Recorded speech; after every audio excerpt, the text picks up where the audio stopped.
gracias a nuestra coordinadora Cristina, la profe Cristina. Será un placer entonces, decía, compartir con todos ustedes eh, algunas reflexiones que vamos a empezar.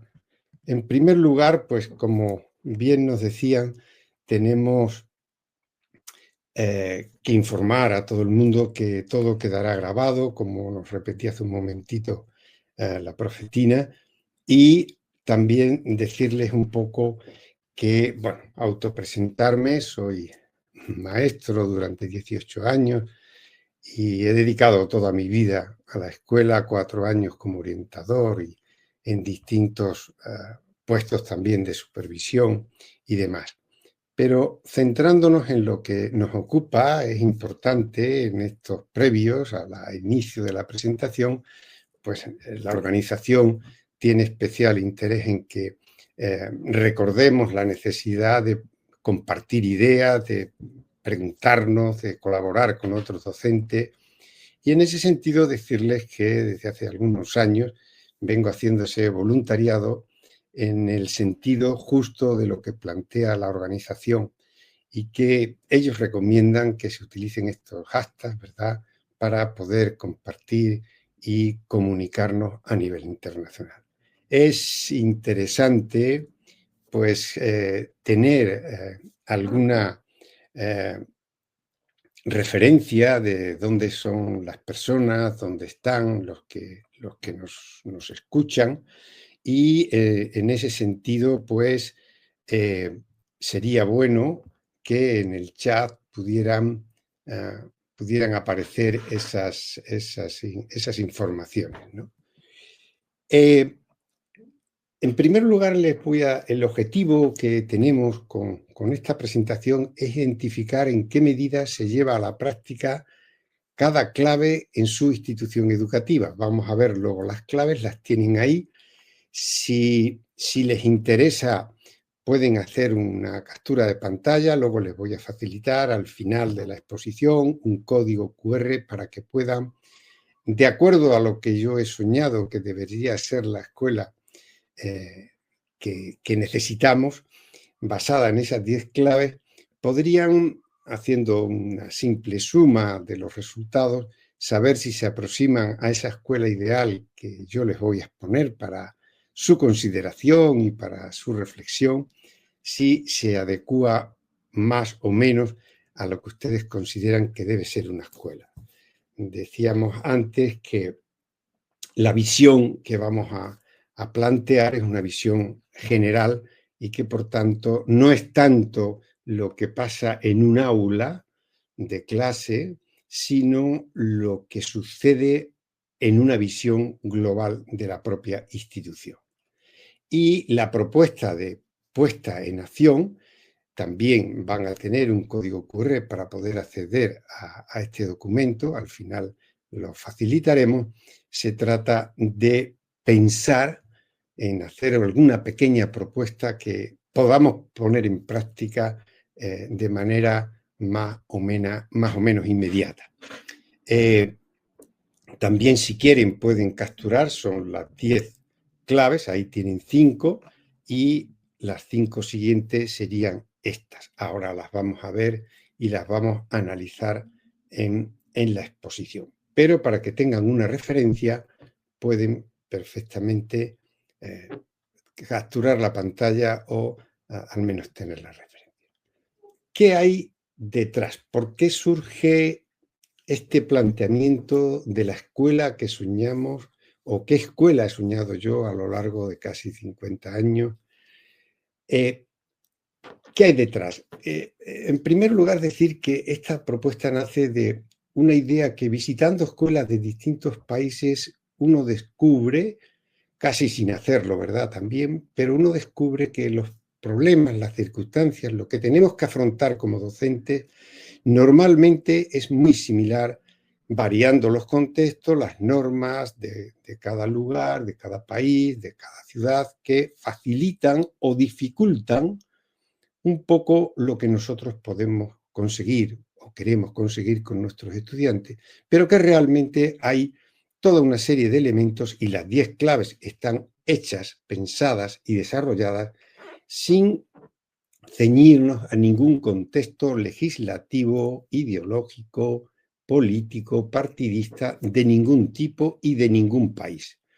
Por tanto, haciendo una reflexión crítica previa, son aplicables en cualquier contexto.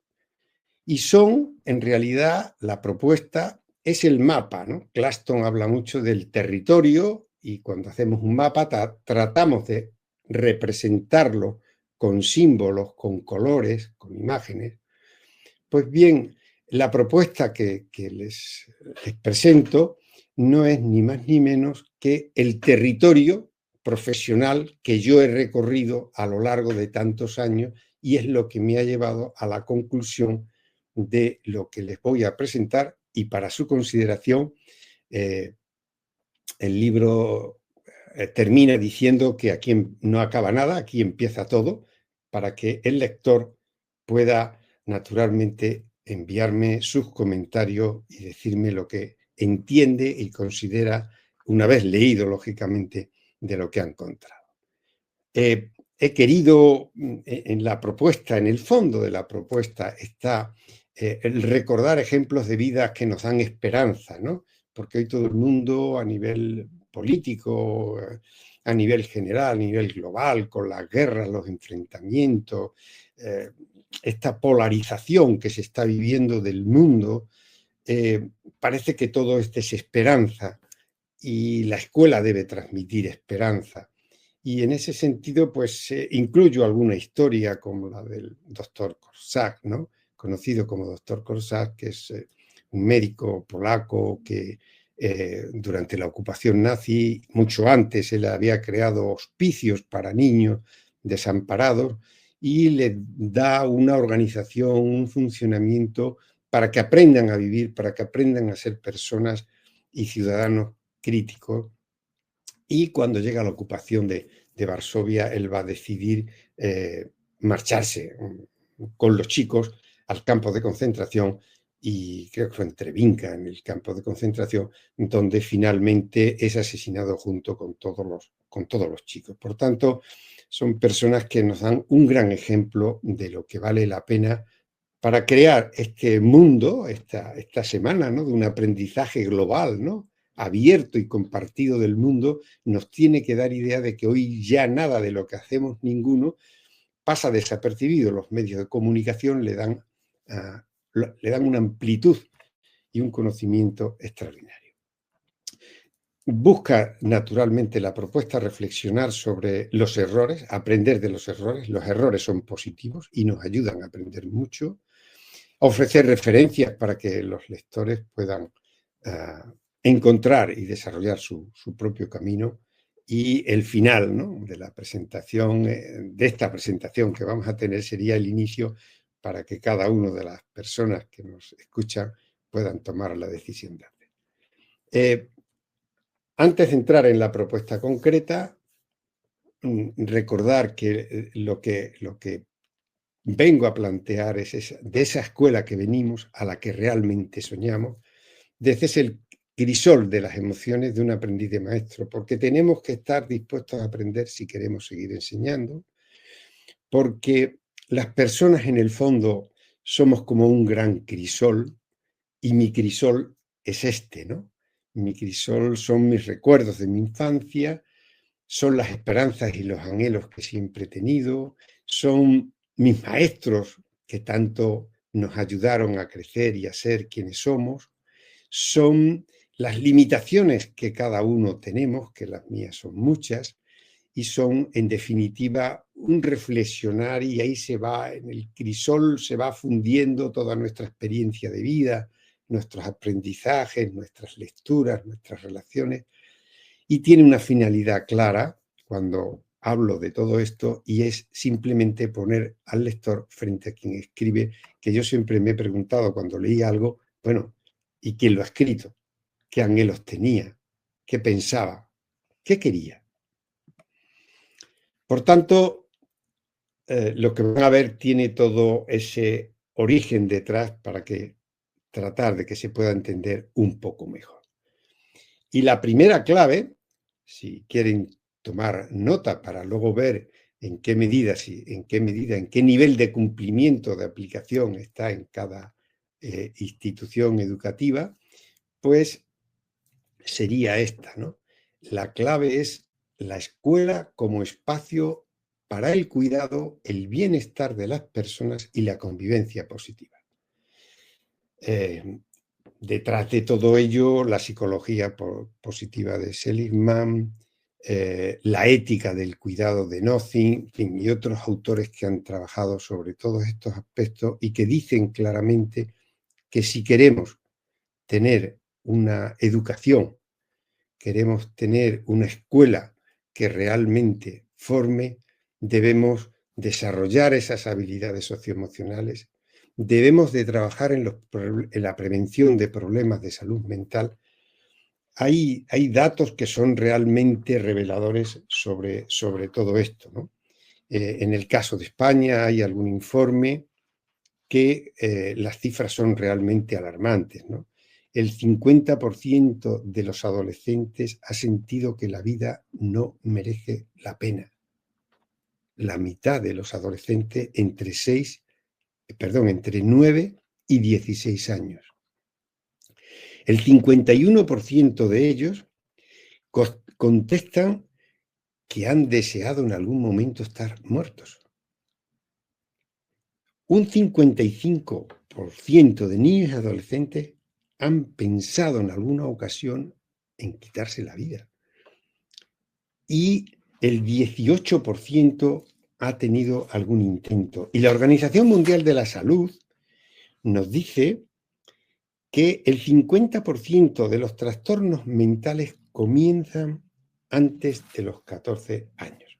No, para no extendernos, simplemente decir que hay un problema silencioso en la sociedad que es la base. Si no tengo una persona feliz, emocionalmente equilibrada, y para que un profesor consiga eso de su alumnado, también tiene que estarlo el primero.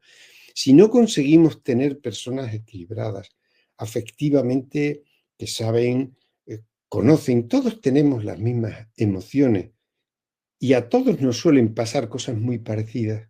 La gran diferencia está lo que hacemos con lo que nos pasa. Y eso en el ejercicio de la docencia, en el funcionamiento de las escuelas, son cuestiones que a veces no se les presta toda la atención que se debiera y debe ser absolutamente prioritario. Por tanto, esta escuela de convivencia positiva son las bases para que luego los proyectos tan interesantes como los que nos han presentado puedan tener su desarrollo y un impacto mucho mayor.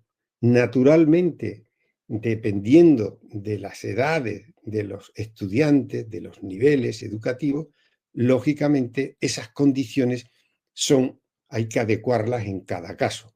No es lo mismo exactamente igual para todos. Porque cuando se producen se tienen en cuenta todos estos aspectos, descubrimos que la mejora del rendimiento, como pone en evidencia la investigación científica, va a mejorar muchísimo más. La segunda clave es, pues seguramente muy conocida y todos lo pensamos, pero en la práctica tiene sus inconvenientes, tiene sus dificultades para conseguirse. Y es que debemos abandonar la cultura y la tradición de esa función docente aislado, yo con mis problemas, qué hago, cómo me enfrento a las situaciones que tengo, por ejemplo, en las instituciones de educación secundaria, de bachillerato, en muchos casos con los adolescentes. La situación no es nada fácil. Hay que ser realista, hay que actuar con los pies en el suelo, con la cabeza en todo el conocimiento, pero con los pies en el suelo. Y nos escucharán seguramente docentes que saben que tienen verdaderas dificultades para controlar, para generar un clima y un ambiente de aprendizaje que realmente sea adecuado. Y eso, haciéndolo a nivel individual, es muy difícil de lograr. Es mucho o más probable que lo podamos alcanzar si somos capaces de transformarnos en comunidades profesionales de aprendizaje con todas sus características, y que ahora no vamos a entrar, todo lo que nos dice Dufour, Wagner, etcétera, con las comunidades de prácticas. Es decir, poner en el centro del debate educativo de los claustros, de los profesores del conjunto, de los docentes de una institución, a los estudiantes, y ver cómo podemos contribuir cada uno a conseguir lo mejor, la mejor versión de cada estudiante. La tercera clave es la escuela como una organización que aprende y genera la respuesta que necesita desde dentro. Es decir, la institución podrá tener el apoyo, podrá tener acompañamiento, asesoramiento, pero debemos, desde dentro de la escuela, nosotros somos los que mejor conocemos qué sucede en nuestra escuela, y lo que tendremos que hacer será, para desarrollar y alcanzar este nivel de encontrar esas respuestas, en primer lugar, diagnosticar en qué situación nos encontramos, qué fortalezas, qué debilidades tenemos. Tendremos que construir con la comunidad educativa, en segundo lugar, una visión compartida. Tendremos que acordar el perfil de egreso, ciertos aspectos más allá de lo que esté establecido en la norma, de lo que queremos hacer. En tercer lugar, tendremos que diseñar estructuras, organizarnos de tal manera que podamos dar respuesta a esa visión compartida que tenemos. ¿Cómo lo vamos a hacer? En cuarto lugar, tendremos que sistematizar, según vayamos aprendiendo de lo que vamos aplicando, buenas prácticas para irlas escribiendo, irlas dejando, y que con el paso del tiempo se vayan perfeccionando y ajustando a nuevas necesidades. Si nos faltan elementos para completar esas buenas prácticas, tendremos que formarnos y recurrir seguramente a la inteligencia artificial, y plantearnos, a lo mejor, como se exponía en la conferencia anterior, que construyamos colectivamente los docentes esas herramientas apoyados en la IA y en ese sistema blended de mezcla a partir de libros, de contenidos, de conocimientos precisos, apoyarnos en la IA para poder avanzar y desarrollar todo este conocimiento. Hace algún día se publicaba a nivel internacional la información de que determinados diagnósticos en medicina, de imágenes en concreto, la IA podía hacer una interpretación mucho más profunda que el ojo humano, porque con la cantidad de miles de variables que tiene y que puede acumular para hacer una interpretación de una imagen, ofrecía muchísima más garantía y más seguridad en esa interpretación, y veía lo que el ojo humano no era capaz de ver, ni incluso ni amplificando la imagen. Por tanto, la formación, la integración de la inteligencia artificial, también en este sentido, tenemos que aprovecharla en todos estos campos. Y tendremos que hacer esa evaluación con esa retroalimentación, esa evaluación como formación, ¿eh?, para retroalimentar nuestro propio proceso de trabajo didáctico, pedagógico, educativo. Y con ello estaremos en condiciones de llegar a esa cima de la de la innovación sostenible y la mejora continua. La cuarta clave es un liderazgo. Es muy difícil, no hay proyectos de ninguna institución, de ninguna gran empresa que se hayan logrado sin un liderazgo adecuado en cada caso. Y el liderazgo que nosotros proponemos para una institución educativa es un liderazgo pedagógico, distribuido y, sobre todo, vertebrador de toda la comunidad educativa. Si hemos construido una visión compartida de lo que queremos conseguir, tenemos que construir una visión y un liderazgo compartido entre todos los miembros de la comunidad educativa, con el fin de promover, ¿no?, esa implicación de la comunidad, porque participan también en la toma de decisiones, y ello naturalmente ayuda, en términos generales, a fomentar, ¿no?, ese desarrollo profesional y esa cultura de aprendizaje que necesitamos. La quinta clave no es ni más ni menos que, bueno, nuestro querido Freire, ¿no? Esa pedagogía de la esperanza. Tenemos que crear en nuestros ámbitos, en nuestras aulas, en nuestra docencia, en nuestras propuestas, lograr esa ciudadanía democrática global y crítica, ¿no? Esa ciudadanía glocal que dicen algunos, ¿no? Este término de actuar en lo local, pero teniendo en cuenta lo global. Y esas habilidades que son tan necesarias para el mundo en el que vivimos, como es la creatividad, el sentido de la persona crítica, que es capaz de interpretar el sentido de la vida y el sentido que debe tener nuestro paso por este espacio, ¿no? Y, naturalmente, el trabajo colaborativo.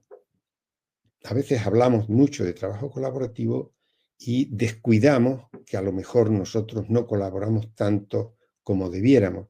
Y cuando presentamos nuestros trabajos, nuestras tareas a nuestros estudiantes, con frecuencia encuentran esa descoordinación, de ahí que planteamientos metodológicos como el trabajo por proyectos que aunan sinergias de distintas disciplinas, de distintas asignaturas, distinto profesorado, que trabaja de manera conjunta, no solo tiene el efecto positivo que la metodología ya de por sí lleva, sino que también lanza un mensaje al estudiantado de decirle que también el profesorado practica en su organización y en su funcionamiento el trabajo colaborativo. Y eso seguro que no hace falta explicarlo mucho porque, como bien sabemos todos, aprendemos, y los estudiantes desde luego aprenden mucho más de lo que hacemos y cómo lo hacemos que de lo que les decimos y de lo que les explicamos. Nuestra vida es un ejemplo, es un espejo en el que ellos se miran mucho más de lo que a veces podamos imaginar. Y desarrollar esa esperanza con resiliencia. A todas las personas nos pasan cosas muy parecidas. Las personas que son felices también se les mueren seres queridos. A las personas que son felices también tienen dificultades en la vida. La gran diferencia es cómo afrontan esas situaciones. Por tanto, esos desafíos globales que en estos momentos tenemos es imprescindible y es fundamental que estén presentes en nuestro discurso, en nuestro trabajo con nuestros estudiantes.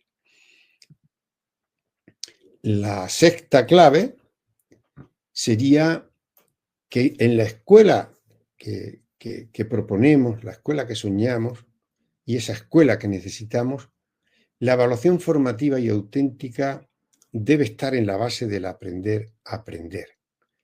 Y esa evaluación tiene aplicación en el ámbito del alumnado, con la evaluación formativa.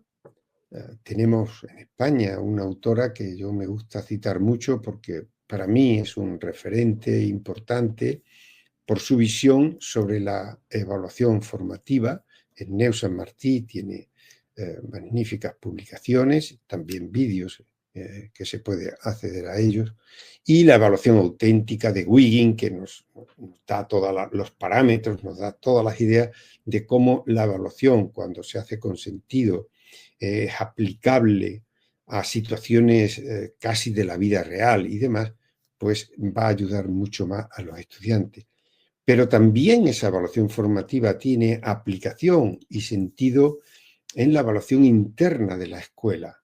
Si queremos mejorar, tenemos que utilizar la evaluación no para buscar culpables de errores o de consecuencias incluso de resultados académicos.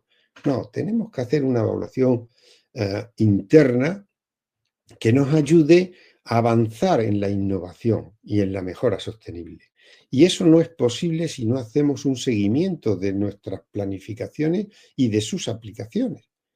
Y hacer ese seguimiento de manera sistemática en un diálogo, ¿no?, que decía David Nebo, ¿no?, el diálogo entre la evaluación interna de la escuela y la evaluación externa. La evaluación externa es como una foto fija que nos hacen en un momento determinado para ver cómo estamos en distintos aspectos de rendimiento del estudiantado, etcétera, etcétera. Y ahí tenemos evaluaciones nacionales, internacionales en cada país que nos pueden ayudar. Y la evaluación interna, el diálogo que establece con esa otra evaluación es que justamente la evaluación interna es la que explica mejor que nadie los resultados externos.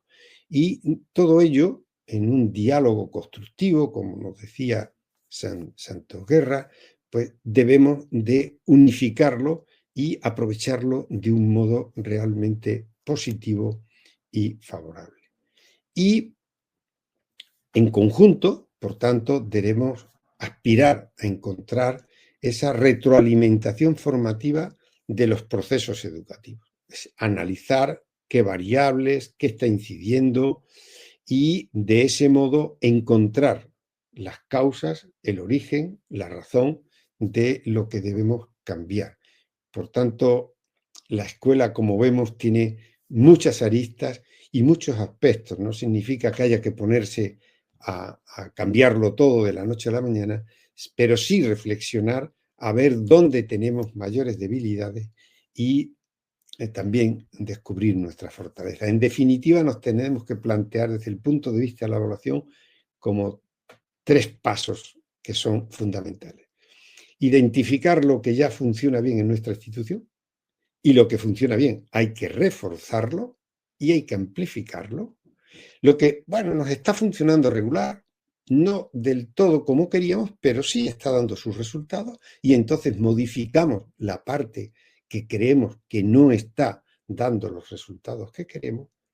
Y en tercer lugar, aquello pues, que realmente no nos ayuda mucho a conseguir nuestros objetivos y en ese caso, pues lo mejor seguramente será sustituirlo.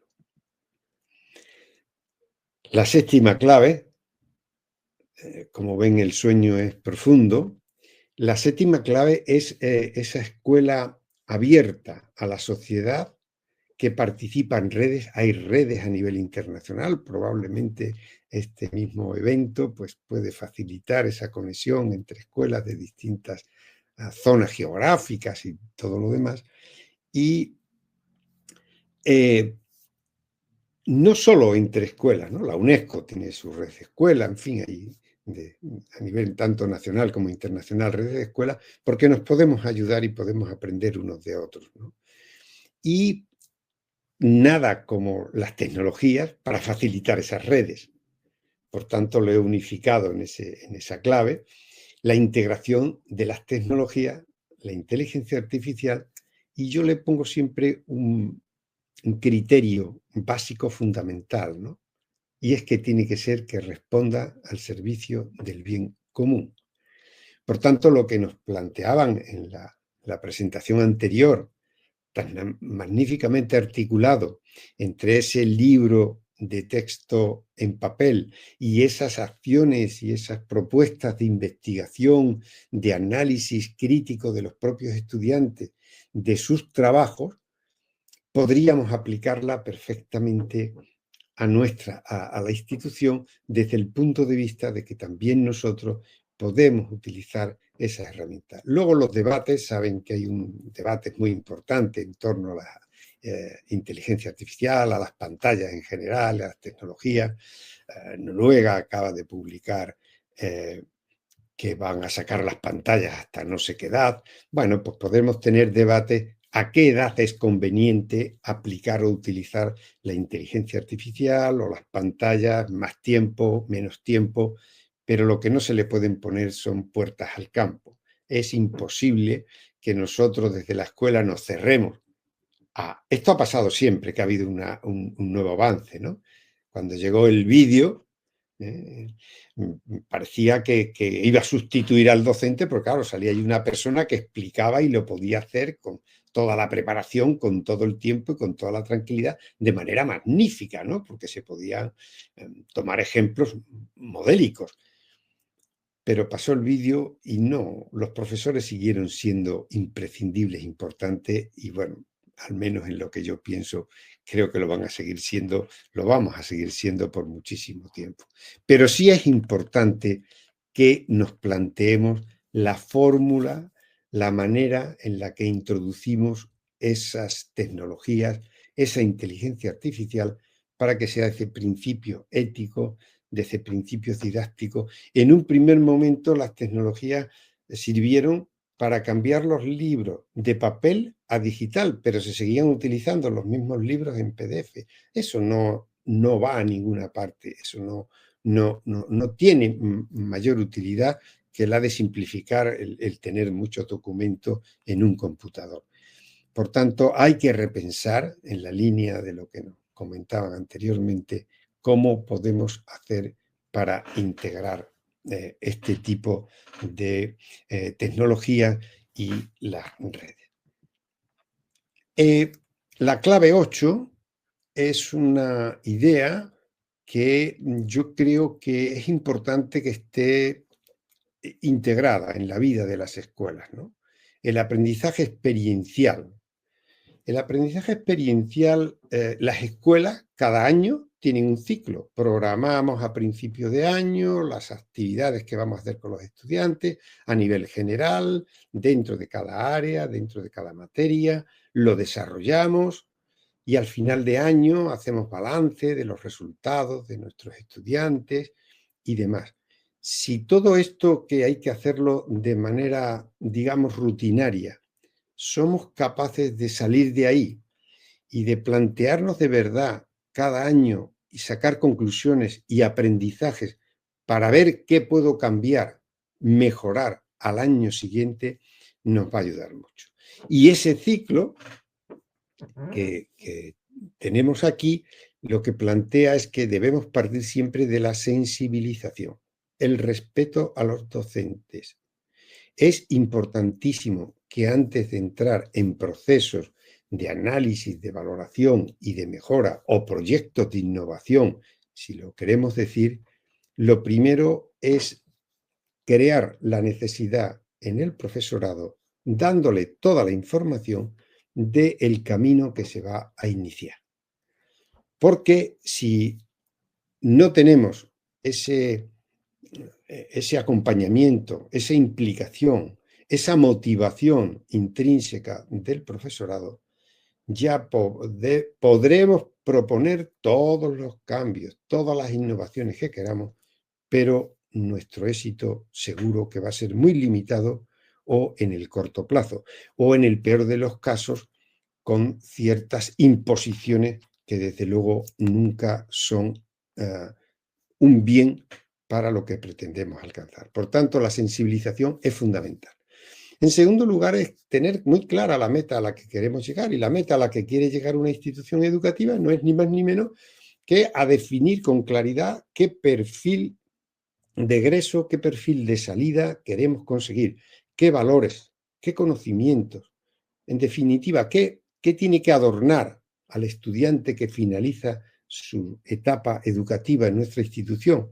Y eso debemos hacerlo no solo los docentes, sino que debe hacerse con la propia comunidad educativa.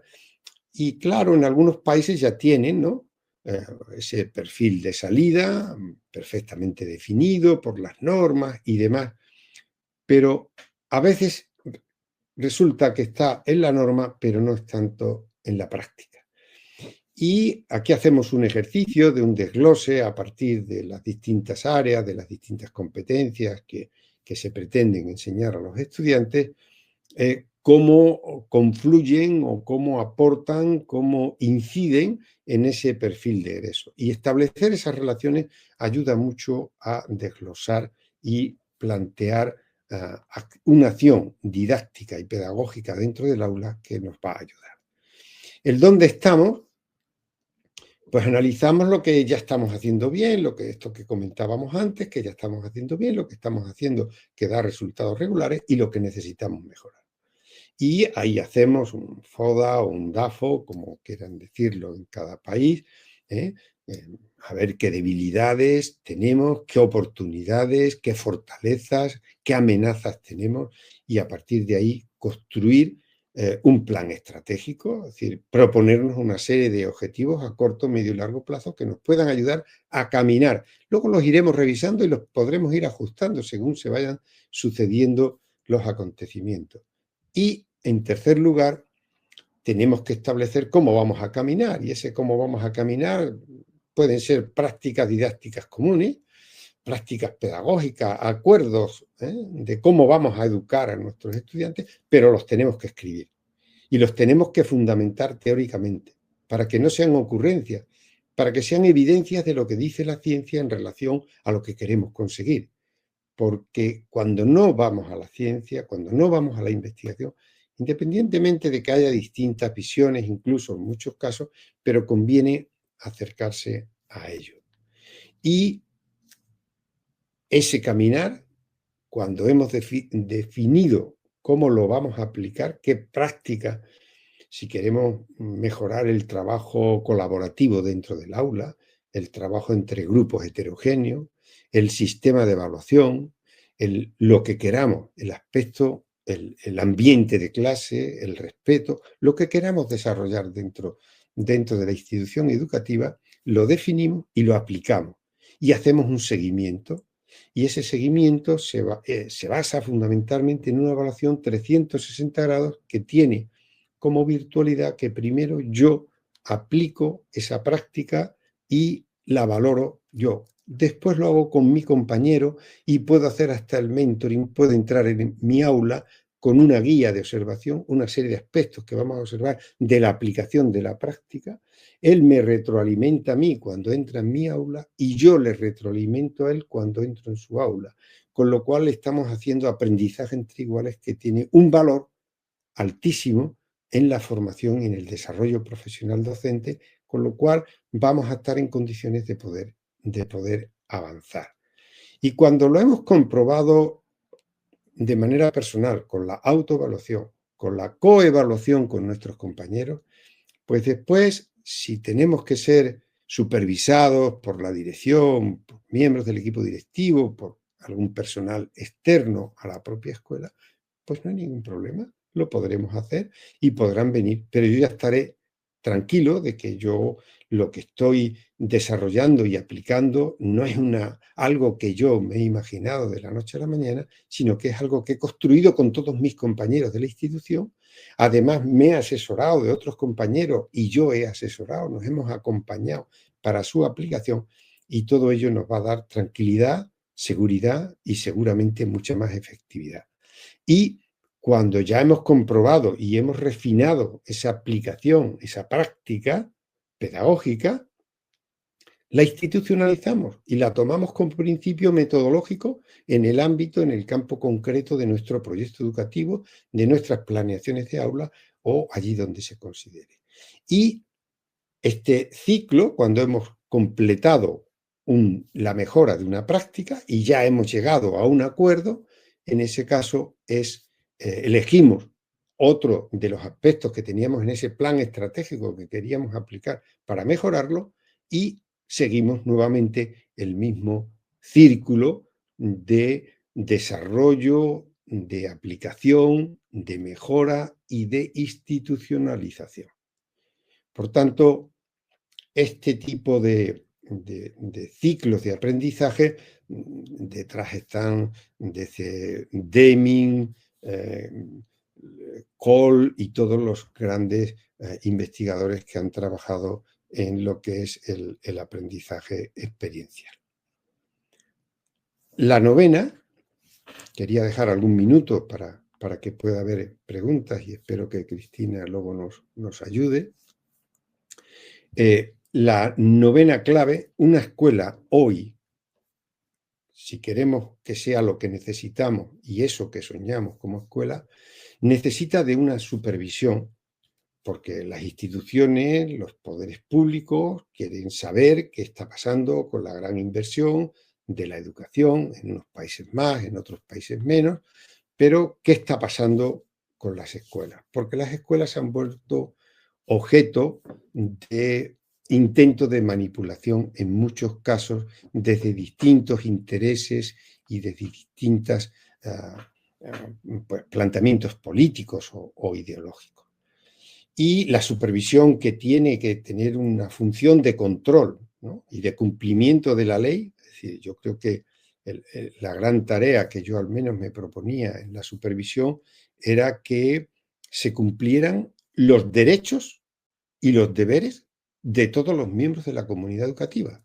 Y ahí está el profesorado, están las familias, están los estudiantes, estamos todos. Y más allá de ese cumplimiento, hay otras dos funciones esenciales, que es el acompañamiento y el asesoramiento. Y el acompañamiento y el asesoramiento, esto en distintos países se puede ejercer por distintas personas o servicios, ¿verdad? Pero el asesoramiento y el acompañamiento a la escuela no es porque el asesor o el acompañante tenga una formación extraordinaria, sea un súper sabio, ¿no? Es por la posición en la que está. Mucho de lo que yo les digo, mucho de lo que yo he aprendido, lo he aprendido de equipos directivos, de docentes de las instituciones que visitaba, porque ellos me enseñaban. Y cuando tú vas a visitar escuelas, a asesorar y acompañar, y vas con la disposición de aprender, todo resulta mucho más fácil y mucho más efectivo. Y desde luego hay que establecer una relación, por tanto, de confianza y de respeto. Todos estamos en el mismo barco y no los que vienen a supervisar están con otros intereses, sino que estamos con los mismos intereses de poder avanzar. Y desde luego es muy útil la retroalimentación formativa y específica. Si hay una institución y viene la supervisión a ver por qué hay un problema, hay que formarse e informarse muy bien de cuál es el problema para dar una retroalimentación específica, concreta para lo que en ese momento se necesita, porque eso va a facilitar que se perciba de un modo distinto. Y para conseguir esa retroalimentación formativa y específica, pues tenemos que tener una comunicación fluida, transparente, abierta, que nos permita a todos estar del mejor modo posible, ¿no? Y, en definitiva, con todo ello se puede apoyar la innovación, se puede apoyar cualquier proceso de cambio y de mejora. Y la última clave, la décima, es que, en definitiva, lo que estamos proponiendo es que la escuela sea un espacio para el bien común, para que se cumplan los derechos humanos, para que las personas desarrollen de manera digna sus posibilidades y todo lo que llevan dentro, en una educación de calidad y equidad que permita la justicia social, la justicia educativa, esa justicia curricular de la que nos habla con mucha frecuencia Juan Manuel Escudero, y desde luego el logro de una ciudadanía democrática que tenga capacidad para elegir, para no dejarse confundir cuando llegan los momentos decisivos de las peticiones, digamos, del voto, y que los ciudadanos tengan ese faro en la escuela que les va a guiar para conseguir todos esos valores que necesitamos cada día más. Y para ir terminando, ¿cuáles son las condiciones más importantes para lograr la escuela que soñamos? Pues las condiciones son estas tres que tienen ahí. En primer lugar, tenemos que creer en nuestras posibilidades, querer y tener la voluntad de la motivación y el compromiso para poderlo hacer. Y ese querer y ese poder se le atribuye a Albert Einstein, ¿no? Que no hay fuerza motriz más poderosa que el vapor, incluso que la electricidad o la energía atómica, ¿no? Que es la voluntad, porque definitivamente tenemos que creer. Pero para que los profesores crean y quieran, tenemos que darles las posibilidades y las condiciones laborales y las condiciones de atención y las condiciones de trabajo suficientes para que ello pueda ser. La segunda condición es saber. Cuanto más sé, más puedo. Y si no sé, ahí hay algo importante, y es que puedo seguir aprendiendo. Me gusta decir que el mejor docente, el mejor profesor, no es el que lo sabe todo, sino el que está dispuesto a aprenderlo todo para darlo todo. Porque no hemos nacido sabiendo, todos vamos aprendiendo poco a poco con el paso del tiempo y las necesidades que se nos crean. Por tanto, ese saber hacer y ese ser ético es fundamental a la hora de poder lograr esa escuela que venimos describiendo como la escuela que soñamos. Y el poder, pues, es crear las condiciones. Y aquí hay una parte que nos afecta muy directamente, pero otra parte no tanto. Y la parte que no nos afecta tanto son las leyes que tenemos, las normas que hay en cada país, ¿eh? Que pueden facilitar o dificultar naturalmente el poderlo conseguir. Pero siempre hay un margen muy importante en la escuela que nos permite lograr muy buena parte de todo lo que estamos diciendo. Evidentemente, si uno se encuentra en un país donde se pone una asignatura que es la guerra para ver cómo se puede matar de manera más efectiva, como está ocurriendo en estos momentos, en el caso de Rusia, por ejemplo, pues lógicamente, si alguien tiene principios éticos y morales eh, que realmente quieren respetar la vida y las personas humanas, pues en ese ámbito y en ese contexto se tendrían dificultades importantes. Y como les decía, por ir cerrando, por si hay alguna cuestión para que podamos responderla, el nivel formativo determina el nivel laboral y el bienestar de las personas.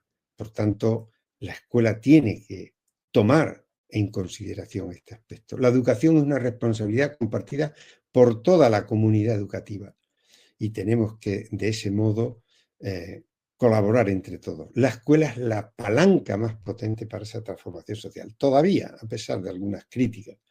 Y desde luego para mí importantísimo, y casi resumiría aquí toda la exposición, decir que aprender a diseñar y desarrollar proyectos de vida dignos de ser vivido debe ser el gran objetivo de la educación y de la escuela. Y un pequeño homenaje a Nuccio Ordine, premio Princesa de Asturias de las Letras, es que él dice de una manera provocativa esto, que hay quien piensa que una buena plataforma digital puede cambiar la vida del estudiante, sin embargo, él dice rotundamente, es mentira, son palabras literales, ¿no? No es posible, solo puede cambiar un buen profesor. Y en ese sentido, el ejemplo que hemos tenido antes, la plataforma como herramienta, como artilugio que sirve para amplificar nuestras capacidades naturales, nos puede ayudar mucho, pero al final, quien tiene que guiar el proceso y quien verdaderamente transforma la vida de las personas, como lo hizo el señor Bernard en el caso de Albert Camus, bien conocido seguramente por todos, pues nada como eso. Y en definitiva, educar hoy es sembrar futuro en tiempos de incertidumbre y cada escuela puede ser semilla de paz, de justicia y ciudadanía global. Me atreví a recoger todo lo que les he contado en este libro, pero para que se puedan acercar a él, les dejo ahí, si quieren tomar los códigos QR, el primer código QR es la tabla de las 10 claves, tal como se las presenté al principio. El segundo, la tabla de valoración de las claves, es la que les presenté también en su momento. Y el tercero es un índice resumido de las claves. Ahí van a encontrar una pequeña información ampliada de las claves que les he planteado. Como en 50 minutos realmente hacer las prácticas y todo lo que se pide es muy difícil, por eso se lo dejo ahí y quedará en el vídeo para que puedan acceder a ello. Estas grabaciones, como ya comentó antes Cristina, van a quedar en esa dirección que está facilitada por la organización para que puedan revisarlas y también comprometidos con esa mejora y con esa experiencia, tenemos estos espacios donde nos podemos unir y donde podemos disfrutar.